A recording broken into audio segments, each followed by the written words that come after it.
Bum bum bum bum bum bum. Yeah. Yeah. So we're running out of Unite morphs to buy. We only have 2 left. Blade Glider. Blade Glider and Spike Ball. Unite Spike Ball. And that is all the Unite morphs you can buy from the shop. Wow. Yeah. Well, we're done with the game now. Yep. We bought all the morphs, that's it. Chapter 7 takes place in...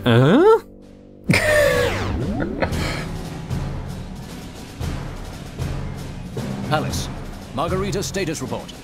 Plasma particle density down to 87%. Some sort of jamming signal is affecting the superreactors. It's destabilizing energy output.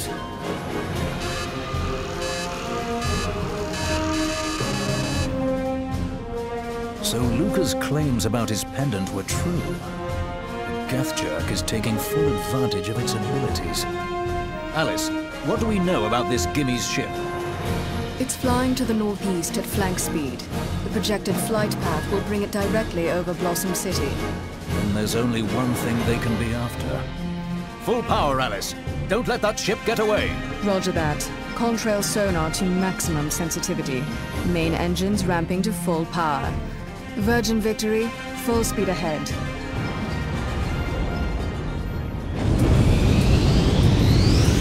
Nelson's gonna fly this bird to pieces. Something must have just gone from bad to worse. Your mission's gonna be just as bad, son. Red, you sure you want to go through with this? More than ever. Prince Vorkin and the entire planet are counting on us. Dang, you remind me of a certain someone when he was a lick younger. I won't be wasting our time trying to change your mind. Red, Immorta, I want you to stay here and hold Vorkin's hand. I'll take a team into his body and exterminate this nano-bioweapon once and for all. Is this really the time for heroics? It's now or never. We'll complete the operation and get back as soon as we can. Now, I've been around the block once or twice, but I ain't never heard of nothing like this.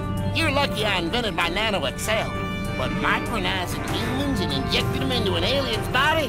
Well, it's crazier than a sack of foaming weasels, I say. Ooh, I am more worried about trusting ourselves to one of Le Professeur's frightening contraptions. Nobody asks your opinion, Frere Jacques. I don't know how to thank you.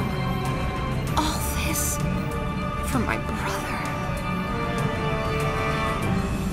Ain't no thing. What's the point of sitting on our butts waiting around to catch up with some enemy ship? Come on already, let's do this. Blue. Pink. Even as we speak, the Virgin Victory is pursuing Gimmy's flagship. I give you my word. We'll capture the ship and get Luca back. I hope so. Oh, Pink has not been right since we lost Luca. Hopefully the sights that await inside our beloved Vorki will knock her out of this slump. You cannot blame her, especially after what happened to her little brother. Well, for better or worse, the nano drive's ready to go. Enter the circle, wonderful 100.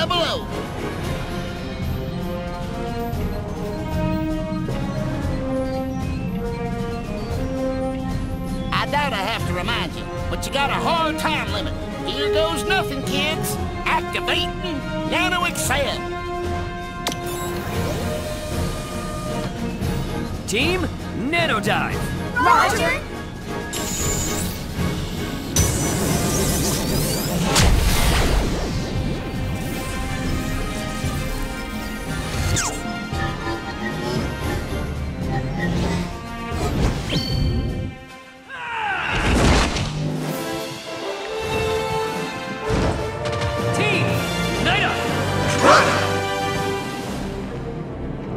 This is a side mission the Wonderful Ones are doing, so we only have 10 members. All the others are still on the ship, just in case something bad happens. Well, they couldn't all fit on the teleport platform. Yeah. Well, they could take turns or something. But yeah, Yeah, Yellow, whatever. everybody has damaged outfits now, so Yellow no longer has pants. Oh. Yeah. You can't even see Black's battle damage because his outfit's so small. He's a tiny fella. Also, Unite Camp, when it's just 10 people, is a tiny sleeping bag. Aw. And whoever you're controlling, they just sit in the sleeping bag. So how does it pick the 3 extras you get to bring along? It's entirely random. Also, I've had Cyclone for the hammer for a while, but I haven't shown it off. The previous level where we fought Vorkin for the final time, even when he powers up into Teo form, if you hit him with a big bomb and then get like 100-sized hammer and do the Cyclone, it almost kills him instantly. That's how powerful the hammer Cyclone can be. So we only have 10 people, which is dangerous, because even if one person gets knocked out, we can't block or dodge, really, or make any kind of Unite Morph. So this fight is where you want to recruit a whole lot of Geth Jerk, because the 2 big guys, they can just endlessly spawn these dudes. It's just one of their attacks, and when this fight starts, they always start off with summoning a whole bunch of the little guys. Because you're in Vorkin's guts, there are no wonderful ones to recruit or civilians, so you got to recruit the Geth Jerk here. Well, it's a good thing that he hasn't been eating people. That might be a bit too dark for your rival character.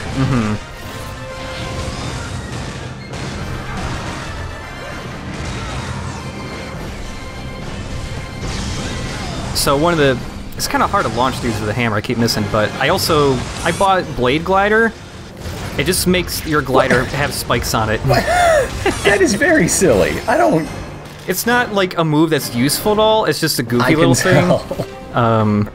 But yeah, if you have the, it's actually useful kind of for juggling enemies for a long time.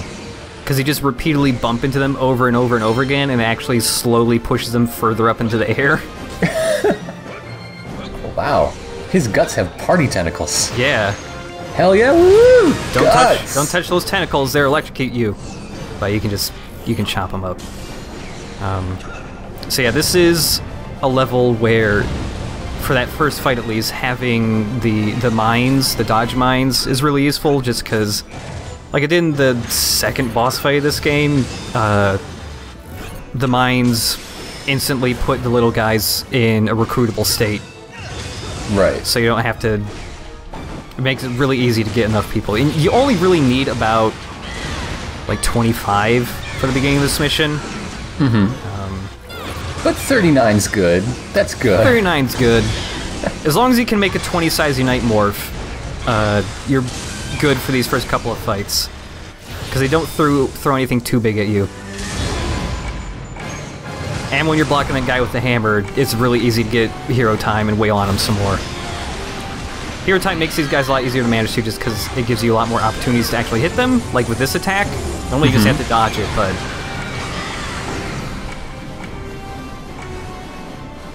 Blech. This is like one of 2 or 3 instances where they spawn these snake dudes, but just one at a time. I don't quite understand it. It's to make the time requirement on Pure Platinum really hard.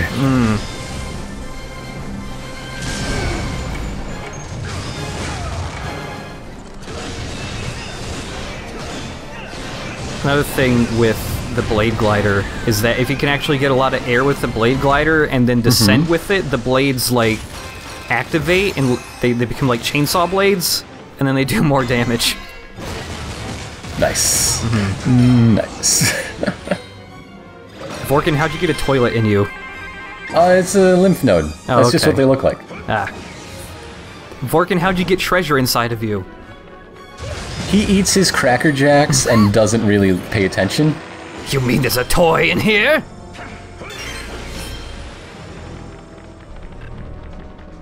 But if it was actually Cracker Jack, it just would have been an awful joke. It would have been a slip of paper. Yeah, that's a shame. And like a crappy tattoo, maybe, I don't know. I got Cracker Jacks at a Halloween party on Halloween, which is when people have Halloween parties. Yeah.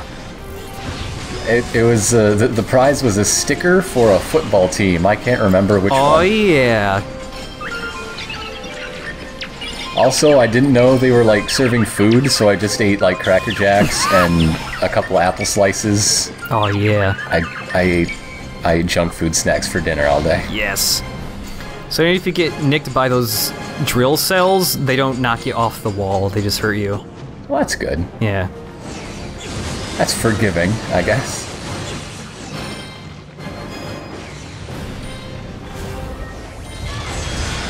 This is probably, out of the beginning fights in this level, this is probably the most difficult one.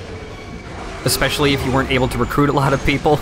Because you need a bigger whip to pull their armor off faster.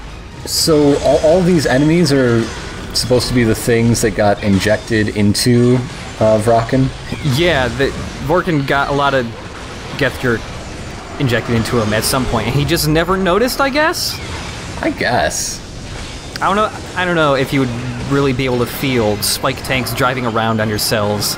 It's a good thing that Shiragane's dentist lamp works on the same scale. Yeah. Hey Shiragane, could you have made us a little bit bigger? Like maybe twice as big, I don't know. I think I'd still be able to fit. There's a super sneaky collectible here. You can see all those bits on the floor that are glowing. Well, there's one that doesn't glow. Oh. It's a hole to put people in. Dang it. Yep. That's awful. Mm-hmm. It's even worse because it's hiding behind that thing you have to climb on, so... That's awful.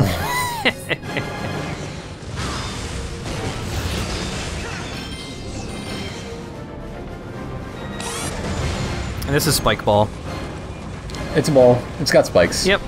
It's another thing you can kind of use to continuously juggle people. If you just roll underneath them and have them fall on top of you. At least then you sort of look like a virus or something. Yeah. I was trying to get the stupid chainsaw blades to activate, but they didn't feel like it. I just can't get in... I need to do a rising or something beforehand to get enough air. But after that ranked fight, there's a secret fight. Back here. Literally the beginning of the level. Great. Yeah. This is something... Because I just finished Bayonetta 2, like, last night. And that game, for the most part, was better with how they hid the hidden fights. Mm-hmm. At least, like, the hidden portal fights, like in this game. They were generally like, oh, they're hidden ahead if you're observant, or they're just right there and not at an arbitrary point, just backtrack. Although, I will say, I was slightly disappointed in that game with its final boss fight. Oh? It was a good fight. Like, gameplay-wise, it was better than the fight in the first Bayonetta. But, it wasn't... It didn't have as much spectacle as the first one. What is even the point? I mean, it was still pretty cool looking, and there was a really big, wonderful 101 reference in the final boss fight. So that made me pretty happy. And it was a lot of fun, but it wasn't as big, I guess. But there were a lot of big boss fights in that game, so I can't complain too much.